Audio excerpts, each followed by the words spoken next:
Morning everybody, how are y'all doing today? I'm doing great because, as expected, the PS5 Defense Squad is out in full force. Or I guess I should say the PS5 Pro Defense Squad. Because there are some people, not many, but there are some people who, no matter how hard a company tries to bend them over and give them the full 19 inches of venom, they will still defend them. And that's what we're going to be taking a look at today. It's a PlayStation fanboy or fangirl, I honestly don't know. It's a female AI voice, but I don't know. Whatever. These hands are rated E for everyone. We do not discriminate on this channel, especially when you're this stupid. Because apparently, not only is the PS5 Pro worth $700, but it is better than a $2,000 PC. Even though, as I showed in the previous video, you can make a PS5 equivalent or better PC for about $750 to $800. A $2,000 PC will do to the PS5 and the Pro what Trevor did to that one biker in GTA 5. I'm not gonna play the clip because it's a bit vulgar, you know, just a little bit. And you know, I prefer the green $sign over the yellow one. But if you know, you know. And if you don't, you should really play the game. Okay, I'm getting way off track, whatever, you guys get the point. Without further ado, let's go ahead and get right into this and find out how the PS5 Pro is apparently worth $700. The PS5 Pro just got announced and people are losing their minds. Here is why I think it's cheap. No. This is not a matter of opinion. This is objectively one of the most expensive consoles ever made. I say one of because I'm pretty sure, wasn't there like a $700 or a $600 console back in like the 90s or something? Whatever, this is the most expensive console to be released in the last few decades. And based on what PlayStation showed at their own tech preview, you are barely getting a bump in visual quality. In fact, the difference is so small that, again, at their own tech preview, they had to zoom in for you to even see differences. And even then, you could barely see the difference. And the difference that is there is not worth $700. And I'm sorry, but when we're getting to the point where you can build a PC for the same price or slightly more than a PS5 Pro and get the same, if not better performance, this is no longer, oh, I think this is cheap. The biggest advantage consoles had over PC was price to performance. And now with the PS5 Pro, that advantage is almost completely gone. You can't sit here and say, I think this is cheap. It's not. For a console, $700 is very expensive. Question of the day is, will you buy a PlayStation 5 Pro day one? I mean, if you've been around this channel for more than a week, you already know I have the perfect clip to answer this question. Roll it.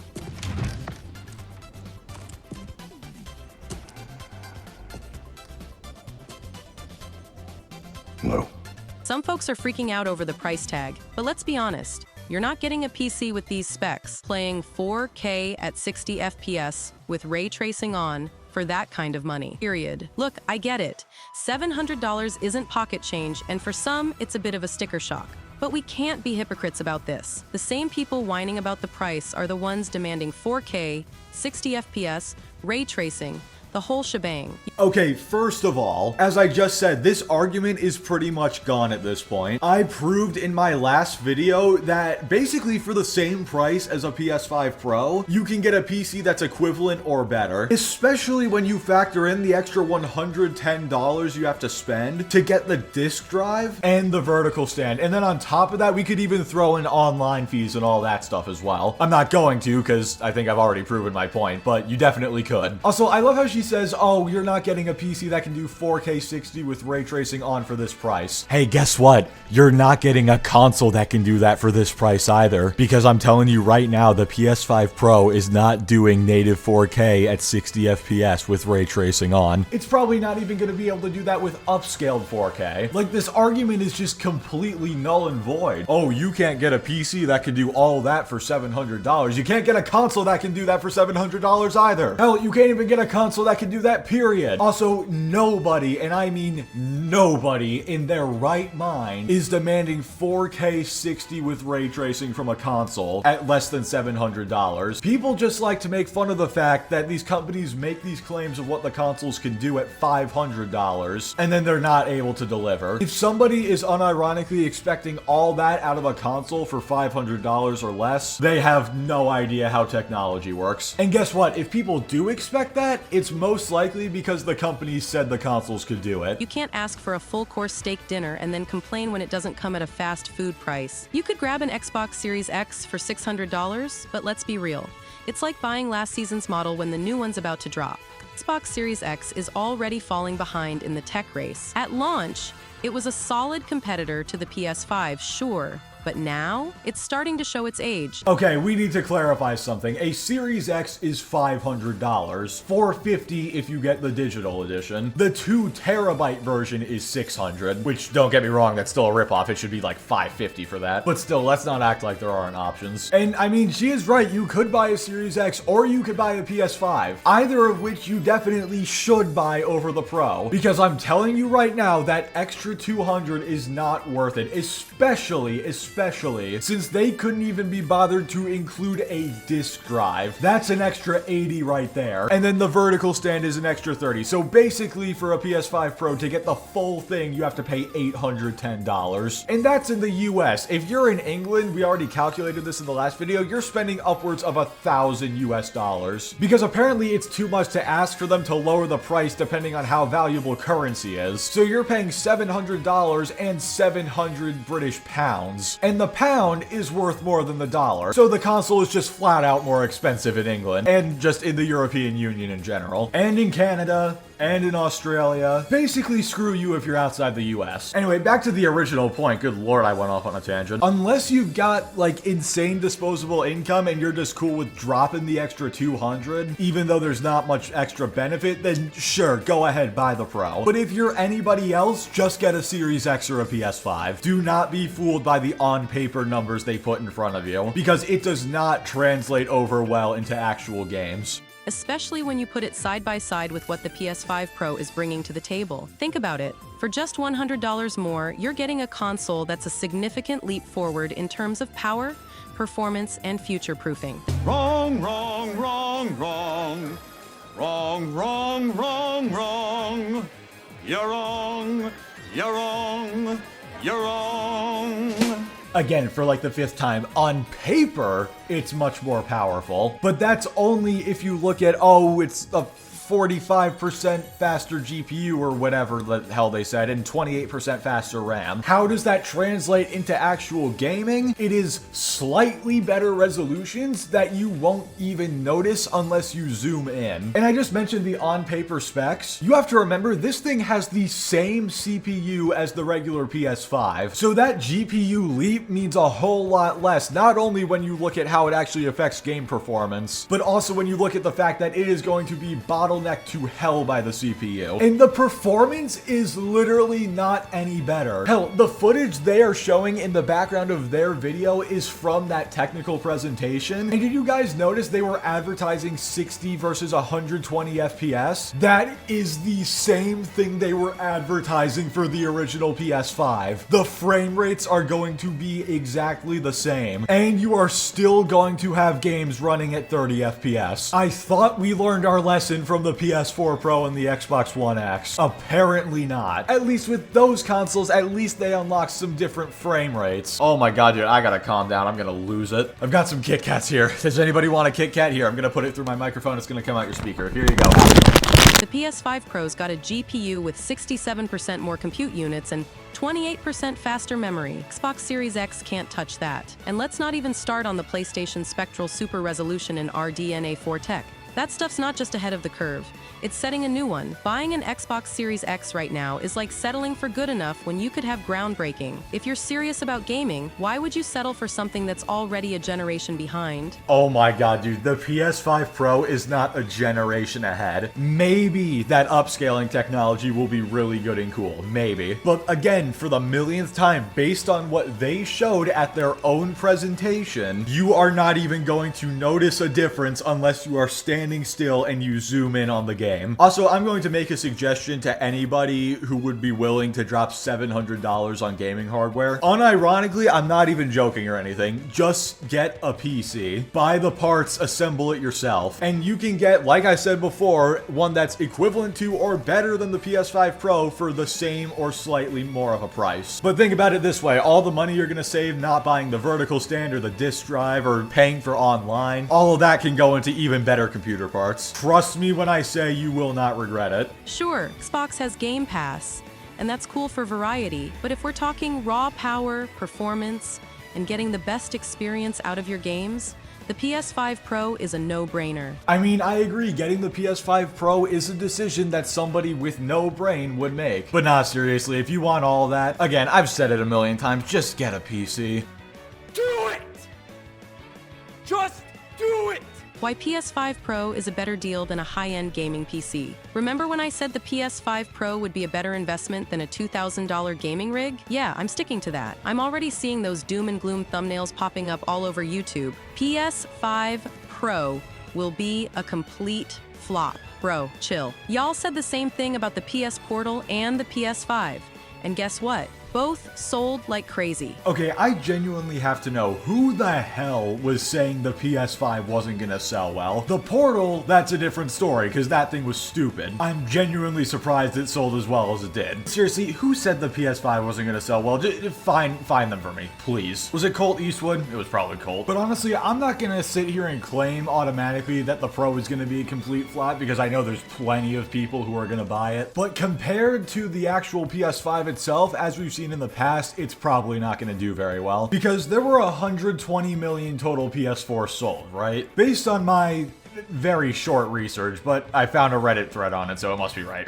Apparently the PS4 Pro only sold like 20 million or something like that, which on its own, I guess maybe isn't the worst thing, but when you consider that that's a sixth of the total PS4 sales, yeah, that's not very good. And I would say the higher price of the PS5 Pro would affect the sales, but after it was announced, immediately the disc drive sold out on Amazon. So who knows? I mean, a lot of it's probably scalpers. I've seen those things popping up for like 200 bucks. This thing might sell well. I mean, apparently analysts are even saying that this will likely sell as well as the PS4 Pro despite the higher price. So ultimately, we shall see. But always remember, just because something sells well doesn't mean it's good. Need I point to Call of Duty? If you sell a lot of something, especially up front, that doesn't mean you have a good product. It means you had good marketing. The same thing is going to happen here. Once the reviews start rolling in and real gamers start testing it out at home, you'll see it's the real deal. That's right, guys. You'll see. You'll all see. Hey, guess what? I've already seen it at their presentation. It wasn't that impressive, especially for the price they were asking for it. Also, Jesus Christ, are we really gonna do this? Are we really gonna call the people who buy the PS5 Pro the real gamers? Like, that is so cringe. I can't wait to see what these real gamers say about this thing come November. And speaking of the PS Portal, let's put things into perspective. If you're really itching to go mobile,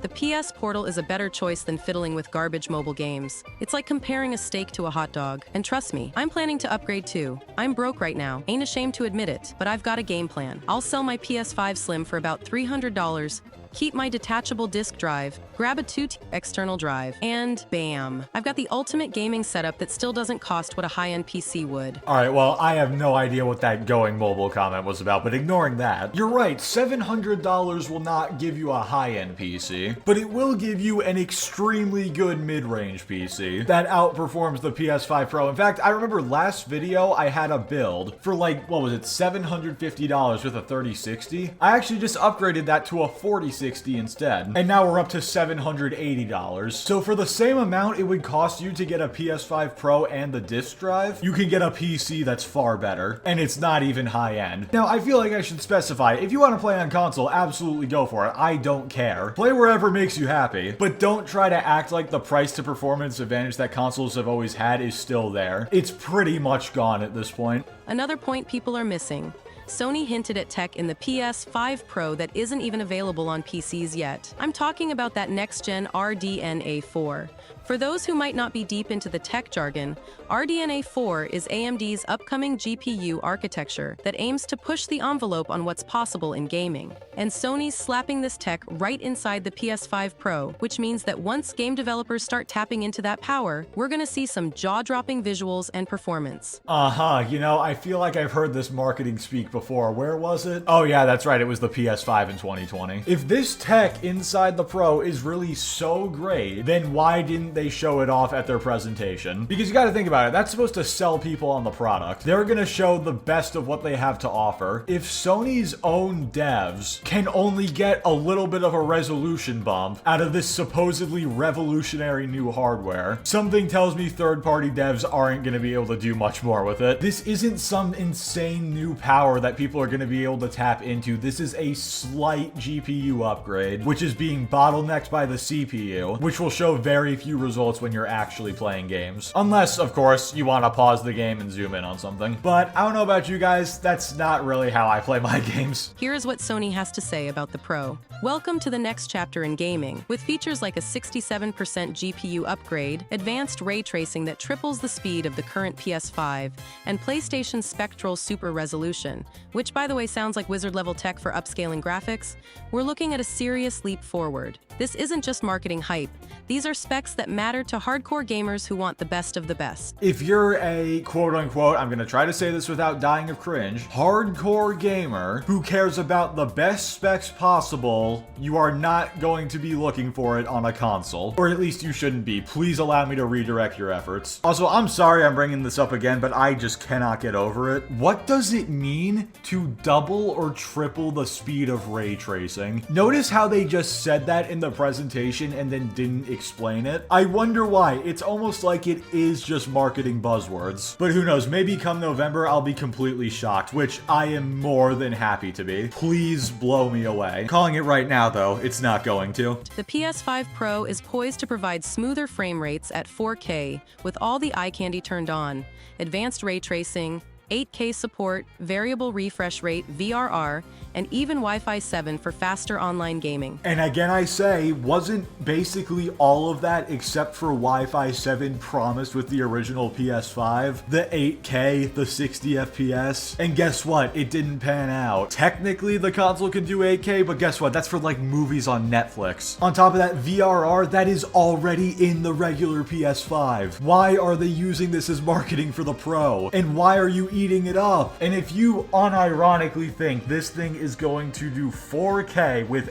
everything turned up, ray tracing on, all that, and still hit 60 FPS, boy do I have a wake-up call for you. Why do you think it is that they're introducing PSSR? It's so that they can claim the games are running at 4K when in reality it's probably running at like 1080 or 720, and AI is just upscaling it to that point. Like, you're not actually going to be hitting those native resolutions on this thing, unless, of course, the game is capped at 30 FPS. If there's one thing I want everybody to take away from this, it's just stop taking what these companies say at face value, please. You'll save yourself so much disappointment. You're not just buying a console, you're investing in a piece of tech that'll keep you at the top of the gaming food chain for years to come. And hey, this is just the beginning. Sony's got more in the pipeline. We've still got a state of play to look forward to, with new game reveals and possibly another deep dive into what makes the PS5 Pro tick. Expect more exclusives, expect more innovations, and expect to hear more whining from those who can't see the value right in front of them. Yeah, you know what, guys? That's right. We just can't see the value put in front of us. $700 for a resolution bump. You're right, my bad. I can't believe I would do this. Please accept my apology, Sony. I'm gonna go buy a Pro right now. But in all seriousness, dude, keep you at the top of the gaming food chain. Were these people paid by Sony? Like, I swear to God, that's my only explanation at this point. I mean, it's an AI voice doing the video, so who knows? Maybe the whole channel is run by an AI that Sony developed. I have no idea. Well, I guess it must be an AI of theirs, because only something from the inside of Sony would know that apparently they have more in the pipeline, despite no evidence of that. I mean, what do we know that they have for sure? Wolverine? I think there's a state of play coming up, but even then, that doesn't mean they're gonna show off anything new from themselves. State of plays are mostly third-party games. I mean, hell, after the last showcase, the showcases are also kind of third-party in a lot of aspects. But yeah, guys, just hold out hope, consume product, and don't listen to the whiners, aka the people who dare to criticize them.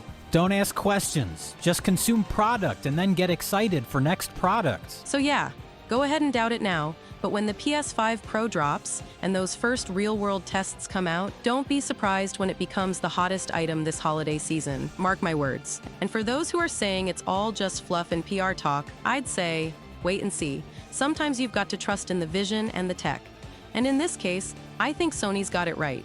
Now see, I'm all for having some faith and hoping, but at the same time, the past has evidence to the contrary. You know, there is such a thing as learning from history. Remember when Microsoft promised 4K 60 on the Xbox One X, and then the only time you ever got that was in like maybe Forza Motorsport 7? But yeah, guys, just blindly have faith, even if the past has something to teach you. And honestly, I will say this person's probably right on one thing. This probably will be the hottest item this holiday season, at least hottest gaming item. Because let's be real, a lot of people like this person fall for all the marketing bullcrap. Again, look at how fast the disk drive sold out after this thing was announced. I mean, myself and others were wondering, oh, why is Sony charging so much for this? Why do they keep doing this? Why do companies keep doing mid-gen refreshes? This is why. They actually sell. Even if they don't sell anywhere near as well as the base model, it's still obviously enough for the companies to justify continuously releasing them. Though who knows, maybe this time will be different. Maybe. But now real quick, I'm gonna jump ahead a little bit because this person starts talking about the iPhone 16 versus the PS5 Pro and how people are comparing them, saying, oh look, it's more overpriced stuff that doesn't need to exist. And a lot of this is just rambling about phones and like this person's favorite phone. I don't know, I'm skipping most of it. There's this one clip in particular I want to take a look at though. A new $2,000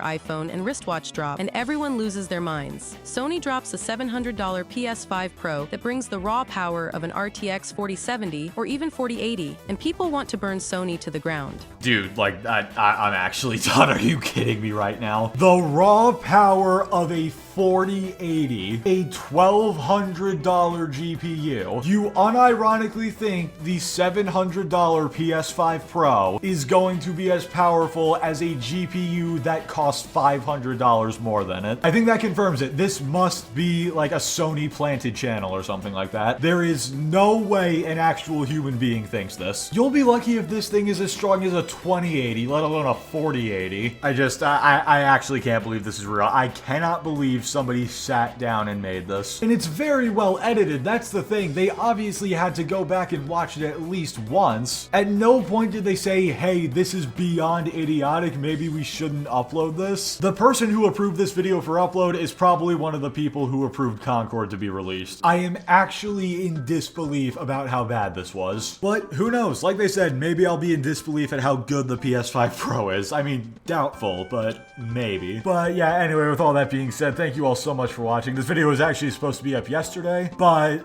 you know, life happened. AKA, I got one of those random headaches you get for no reason that feels like it's right behind your eye, and then you want to take your eye out and like inspect what's going on back there and then put it back in, but unfortunately that's not how humans work. AKA, I'm pretty sure I inherited my mom's migraine issue. Whatever though, we're good now. Thank you, ibuprofen. And I guess a good night's sleep also helped. But yeah, glad to finally have it out. Hopefully gonna have something else out over the weekend, so stay tuned. So with all that being said, thank you all so much for watching. Like the video if you liked it, dislike it if you didn't like it, subscribe if you want to see more. Join us every Friday night for Salt Streams 9 p.m. Eastern Time, and I will catch you all next time.